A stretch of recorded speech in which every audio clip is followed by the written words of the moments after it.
Pakistan is slowly disintegrating, and inshallah one day Pakistan will be no more on the face of the earth. Imran Khan क्या है, एक cricketer ला के show का piece बिठा दिया उन्होंने.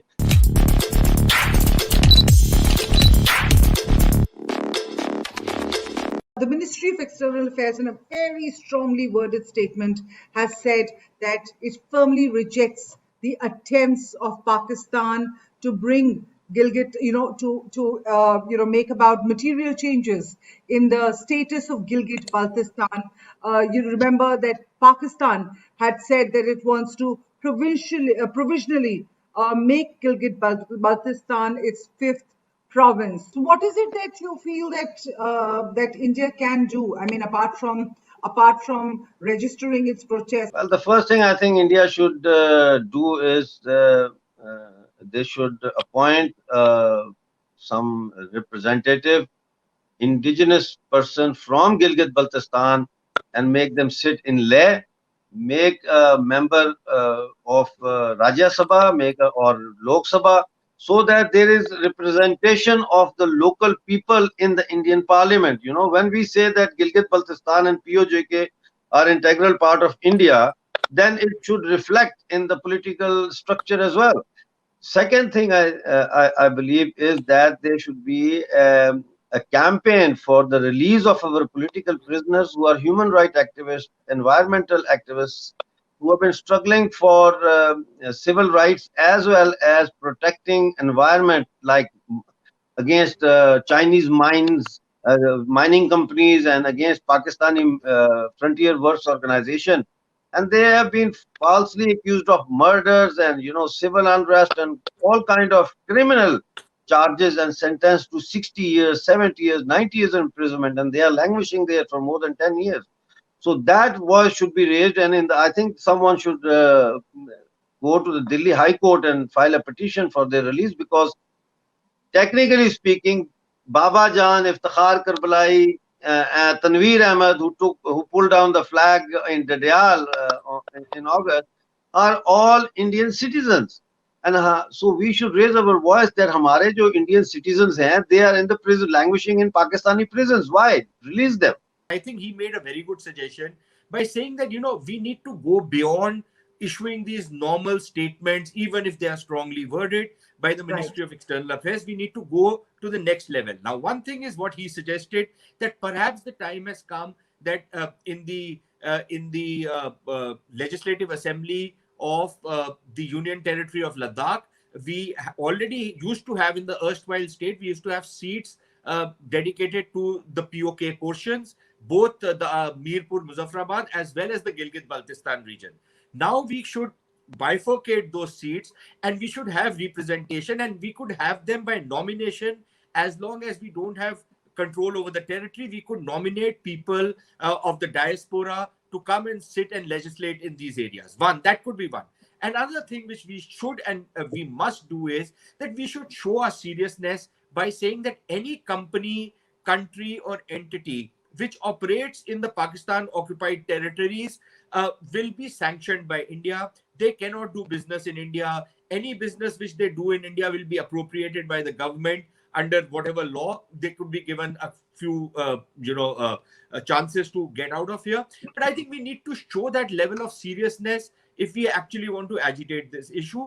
Otherwise, these are pro forma statements which you issue, but they don't lead you anywhere. So I think the time has come to show that level of seriousness. What is it that you make out of this whole situation? I mean, and this argument over India, Pakistan, which way are the people of Gilgit-Baltistan? I am fed up with the UN resolutions. To be honest, at the UNHRC session, when I made my intervention, I said that all your UN resolutions are obsolete as far as we are concerned, because they have failed to solve a single issue, even move forward in solving an issue. But India did not attack our state. Pakistan attacked our state. UN resolution demanded that Pakistan withdraw all its forces and tribals. India was allowed to keep a minimum force of maybe 10,000 or so for law and order, and also to make sure that no further aggression is committed by Pakistan, and the whole land has to be handed over to India.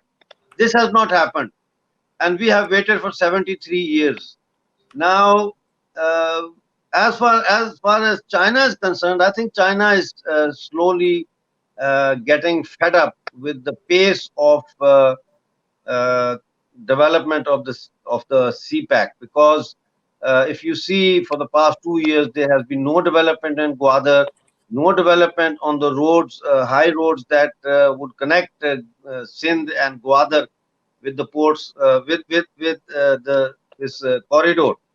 And the situation in Balochistan is getting worse by the day. So, I think it is in this context that now uh, China has looked towards Iran, and they are trying to develop CPAC relations. I mean, not CPAC, but One Belt, One Road relations with Iran, and they have already done an experiment from the Strait of Hormuz, Persian Gulf. They have transported a lot of Chinese goods right through Afghanistan, Uzbekistan, and Tajikistan. So they are trying to develop ports now in the Middle East and Djibouti and Sri Lanka, because they, I think, have only now one concern with Pakistan, and that is that to contain the Uyghur Muslim, East Turkestan movement in Xinjiang. And Chinese have very cleverly bought off the Pakistani religious parties. Maulana Fazlur Rahman has traveled to China, and Sirajul Haq of Jamaat Islami has traveled to China. And they have given their word there that they are not going to support Uyghur movement. They are not going to raise their voice for the 3 million Uyghur Muslims who are in concentration camps in Xinjiang. Similarly, the Chinese have done a deal with the Taliban, that the Taliban in Afghanistan will not support the Uyghurs or have their training camps in Afghanistan. So what has happened is all the training camps for Uyghur, East Turkestan, Islamic movement, and so on and so forth have been dismantled, and they have been they have been sent to join other organizations, other terrorist organizations. But do you believe China is dictating to Imran Khan because it wants to speed up that project there in the region? China is not dictating to Imran Khan because Imran Khan is a non-entity. China is dictating to Bajwa. China is dictating to ISI. Imran Khan क्या है, एक cricketer ला के show का piece बिठा दिया उन्होंने, लड़कियां उसको देखती है तो तालियां भी जाती हैं, कहती है हाय हमारा रिश्ता हो जाए इससे. सो वो एक ही is just he is a showpiece. उसको ये पता नहीं है कि मैंने कहा क्या बात करनी है. वो तो कहता है कि अंडे बेचेंगे और इकोनॉमी बना लेंगे, गाय पालेंगे और इकोनॉमी बना लेंगे. So I don't even give any attention, pay any attention to him. The actual power lies with the Pakistan military. Now Pakistan is slowly disintegrating, and inshallah one day Pakistan will be no more on the face of the earth. There will be Balochistan, Sindh. We will be free, and we will be reunited with our brothers and sisters in Union Territory Ladakh and Union Territory Jammu. We have to think seriously now what steps do we have to take before 2024 election in India to secure our territories. खुदा के लिए please आप इस mindset को आप adopt करें कि हमारा जो इलाका है भारत का वो पाकिस्तान के कब्जे में है. हम लोग होस्टेज हैं, हम लोग प्रिजनर ऑफ वॉर्स हैं.